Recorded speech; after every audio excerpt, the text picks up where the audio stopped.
Hello everyone, Philopater here, and welcome to another exciting battle on Total War Rome 2.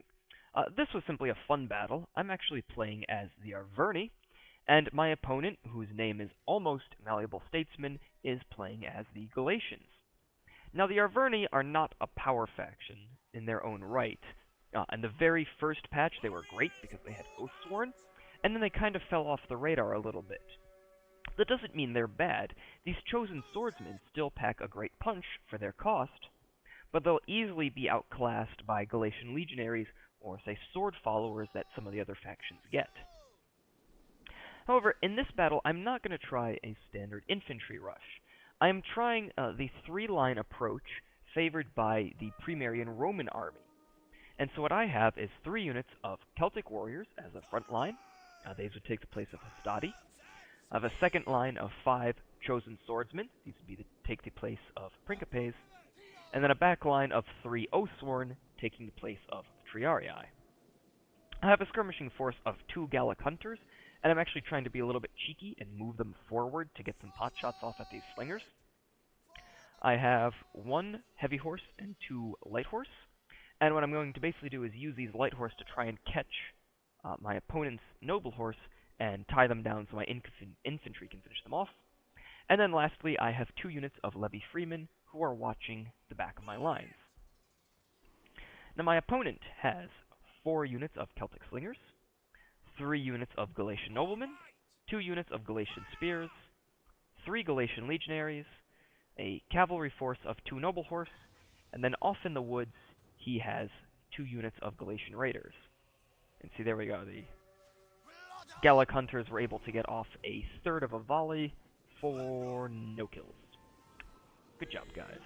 But they stayed hidden, so again, it was kind of cute. Now these Galatian noblemen, they look like a really cool unit. I mean, very pretty. But they're also very expensive, and they're not going to be able to do anything special against my all-sword army. I see these noble horse making a charge, and so I put most of my men into shield wall, thinking that if they charge through my Celtic warriors, which would be a perfectly fine thing to do, then the rest of my infantry can catch them up on the shield wall and start to kill them. I'm also moving my light horse around, thinking maybe I could catch them and get some javelins off with my Celtic warriors, but that doesn't work out. So there's just going to be a little bit of basic skirmishing going on. And now that his horse are pulling away, I'm going to actually remove my men from shield wall. Yeah, it is shield wall. Look at them. Look at them there. Trying to present a nice unified front. Good job, barbarians. Anyways, I see his Galatian raiders coming out. And what I'm eventually going to do, let's see, is use my 2 Gallic hunters to screen off the Galatian raiders, while using my levy freemen to try and screen off his noble horse. And, you know, you can see how that goes in a few minutes. So, there we are. I was probably a little more scared of these Galatian raiders than I needed to be, hence all of the missile support. And here we go. Now I bring my main infantry in. And this is where my opponent should have charged in with his noble horse and caught my infantry on the move, and he would have done a ton of damage. But as it is, now I have my light horse, and I have some levy freemen ready to intercept, and he's going to miss his opportunity. More skirmishing between my Gallic hunters and his Galatian raiders. And now the main engagement is going to begin. Obviously, I'm sending my Celtic warriors in first. They're going to do a number on the Galatian noblemen, and weaken them so that my chosen swordsmen can come in and do a lot of the killing. The Galatian raiders have lost nobody, but they've been pushed back. They're not going to get any flank shots off on my men. You can see I'm now bringing my chosen my chosen swordsman around to get at his Galatian spears and at his Celtic slingers. And here's something very bold from my opponent. He's actually going to use his noble horse, or Galatian nobles, to charge into my levy freemen, and then continue charging into my light horse.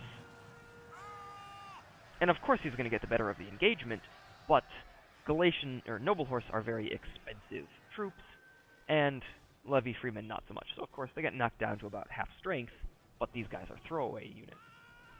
And now I'm going to have these 3 units chasing his noble horse, keeping them from getting into my back lines.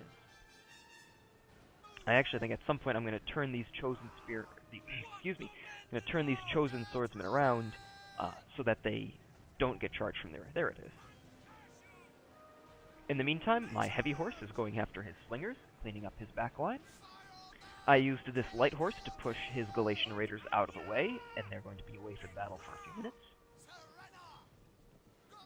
I want this noble horse dead, and so I'm actually going to mob up a whole bunch of infantry on it. Maybe not the best idea, but I also know that my front line of infantry can hold on their own. Unfortunately, this unit of noble horse is going to eventually get into my archers, and yeah, it's going to be lights out for them.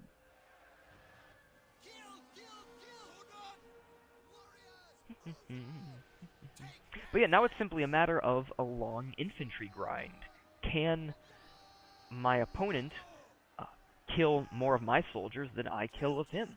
And he really needs his slingers to be getting a lot of kills, and 22, 21, 24, it's respectable, but he needs a lot more. I have a lot of infantry that he needs to kill, and his Galatian noblemen, they're in shield screen, they're doing the best they can, but they're not going to be able to survive against these heavy sword infantry. I've put some of my Oathsworn on Headhunt, and they also have Relentless, the Vercingetorix general ability. I'm using my own general to catch these noble horse and clean them up.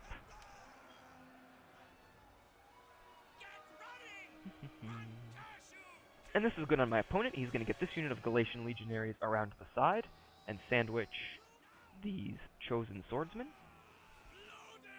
But once his general dies, then I'll be able to reinforce myself. And of course, his center is starting to break. I'm going to use my Levy Freeman to take away his Galatian raiders, and my own general is getting a great charge in to the side of these men. And sorry I was a second late. There were actually a lot of great killing animations. Oh, it's terrible I missed it. Anyways, my opponent's infantry is falling apart. He is running out of options.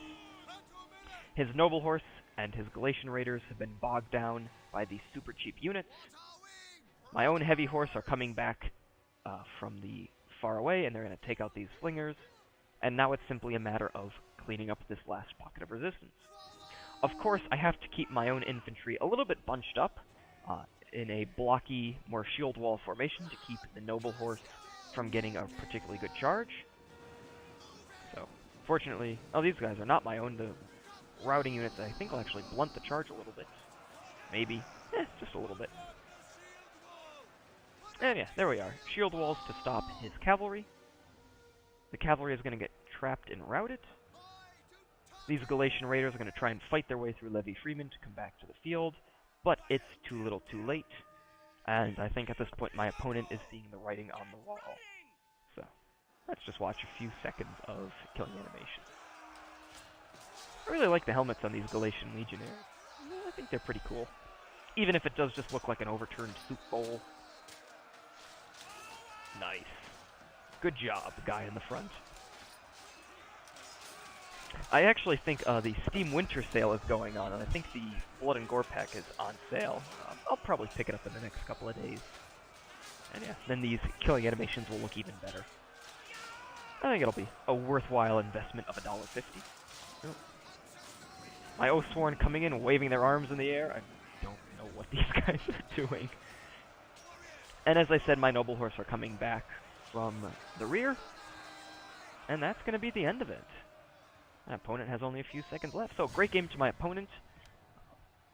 Again, your name is not Malleable Statesman, but it's pretty close, so I apologize for butchering your name. Please forgive me. And let's see how everybody did. My light horse didn't get a whole lot of kills, but they served their purpose in keeping his other horse, or my opponent's horse, occupied so that they didn't get rear charges into my line. My Celtic warriors, actually one of my Celtic warriors did really well, but they served their purpose as being a frontline meat shield to tire out his Galatian noblemen, and obviously 29 kills on such an expensive spear unit is not worth it. My chosen swordsmen then came in and did quite a bit of killing themselves, and of course my Oathsworn mopped up the enemy army. My Gallic hunters, I think I had good intentions of bringing these guys to keep his Galatian raiders at bay. It's just they didn't get any kills off and it didn't work. So I probably should have brought only one of them, or maybe even just some Celtic slingers, and then brought a few extra units of infantry. So again, great game to my opponent. I had a lot of fun using this strategy of the 3-line Arverni army. I can't wait to try it again. I hope you guys enjoyed watching this video, and I will see you in the next one.